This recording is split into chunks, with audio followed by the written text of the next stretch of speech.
All right, and we're back here live from Orlando. It's First News Keeler in the morning on spring break week. And Christine, listen, this story, let's get into it a little more on the mayor of Frankfort.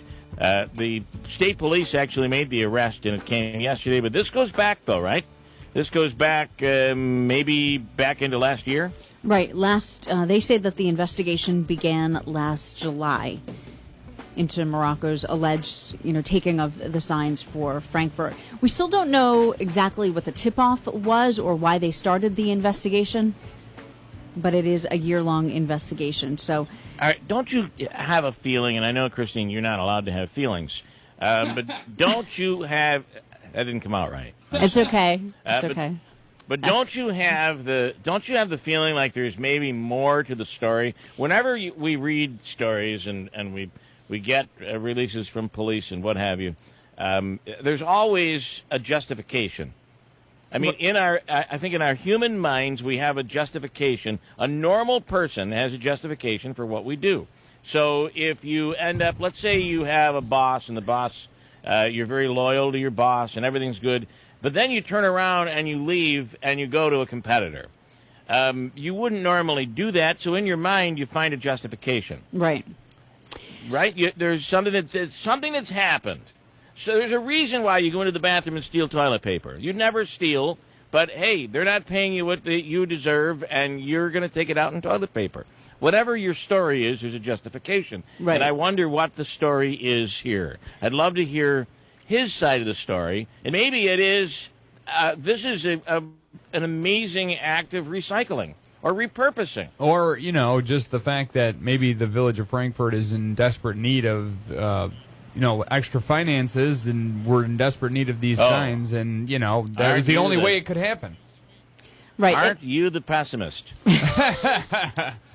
I'm just, but don't we all have, people, I don't think we're genuinely bad. I mean, there are those people that are deviants, and that does exist. But for the most part, people are good. So you have to find a justification. I'm doing this because, right? Hey, they're going to tax us like this. I'm going to get our money back one way or the other. Maybe that's it. Maybe it's these signs. My last foreman told me I could take these, and then there becomes an issue. I mean, what's the story here? There's got to be. I think there has to be a story. Yeah. I don't think this is cut and dry. Mayor is bad. Mayor stole. I think there might be more, and I kind of like the repurposing concept. I like that, or transferring of property, municipal property, state property to a municipality that really needs it, or something like that. I did talk with someone yesterday because I didn't know very much about this story. So last night I did talk with someone who had indicated that there is indeed more to the story than we know. But of course, we can only go off of what we're being told officially right now. And when and if we learn something more, we'll reveal that. Did they seem to tell you what might be the... listen, if there's anybody in Frankfurt right now that would like to, off the record, I don't care if you disguise your voice, but off the record, give us that. There's a story there. I know there's a story. A municipal Robin Hood is really what it is. 7360186. Again, Andrew, you're going down the thievery road, and I just think there might be more to... And the other thing is, remember, there's a lot going on in Frankfurt. Between the town of Frankfurt, the village of Frankfurt, there is a lot happening there. Remember what recently just happened with the police chief there, right? And so there's a lot there, and you just wonder what in the hell is going on in Frankfurt, right? And I'm also questioning this, and the reason that I had called this other person was because of the fact that the charges didn't seem legit for me. He is accused of stealing 111 signs.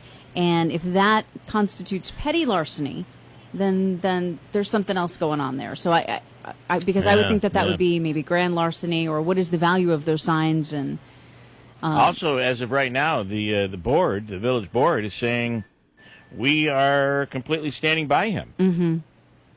So there's which you more probably here. Would expect anyway, but I don't know. There's something. I just have the feel that there might be something more to the story. Right. So kind of feels that way.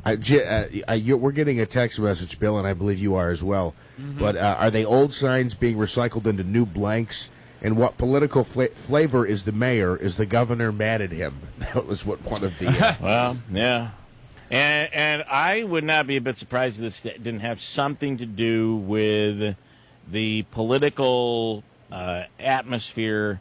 And again, I have no idea. I'm just surmising at this point the entire political atmosphere in between the village and the town, and that everything that goes on in that dynamic down there in Frankfort. Again, is it just any coincidence that the mayor had, or the police chief had a difficulty and was let go by the town of Frankfort? And when we did speak with the chief, he didn't say he was going to sue, but he said he was considering and reserving the right to move forward legally. So you wonder if this might be a political battle. And because I hate to say this, but whenever you see these things happen in government, these little things like this, and I understand maybe taking signs is not a little thing, but a petty larceny charge. If you look back through history, many, many times what ends up happening is if this were to happen and they were caught, they settle this in the back room somewhere. They settle it and say, man, you can't do this. This is wrong. And it's all resolved. When do you normally have to call state police to resolve a problem like this, right? Right. And let's This one goes to the authorities. It makes me kind of wonder, is there something political going on? And maybe there isn't. Maybe this is just flat out they caught him stealing signs. But I just find it to be an odd story, which leads me to believe there's something more going on. Right. And let's not, discount the fact that this is official charges, and we can't discount those. So, theft is theft. So, Christine, I discount a lot. I mean, we know. Okay. Listen, let's. We have a lot to do today. A lot to get into. Andrew, I don't have the sheet in front of me. Can you just run down? One of the things I want to talk about is at the 8 o'clock hour. At 8 o'clock, we're going to be talking to Richard Hughes, who's the superintendent of schools at Central Valley. A lot is happening over there. A couple of teachers have been dismissed. Other staff members wearing black. There is a problem over a thing that they're calling segregation going on in Central Valley. And I think that we owe it to the people who listen to conduct a very tough interview with the superintendent of schools at Central Valley and really grill him on what in the hell is going on over there. And is there segregation? Because that sounds like a really bad word.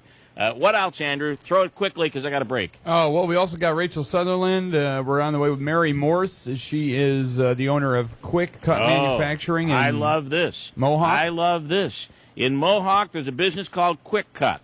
And if you don't know what they make, wait till you find out. You're going to know it. You should know it. And they make other things as well, all made in the USA. And when was the last time you heard somebody focusing on quick cut manufacturing? We don't pay a lot of attention to it. But I think this is an example of we need to look at these local businesses, these local manufacturers who really are manufacturing locally, hiring people locally, and producing products for the rest of the country and the rest of the world locally, things that you wouldn't even know exist. That should be our mandate. It should be our focus. Each and every week we should come up with a new one because there are a lot out there, folks, that you don't even know about. Hold on. We'll come back here. Christine has news. It is 6:29, live from the lobby of a very nice hotel in Orlando, Florida. It's spring break week on WIBX.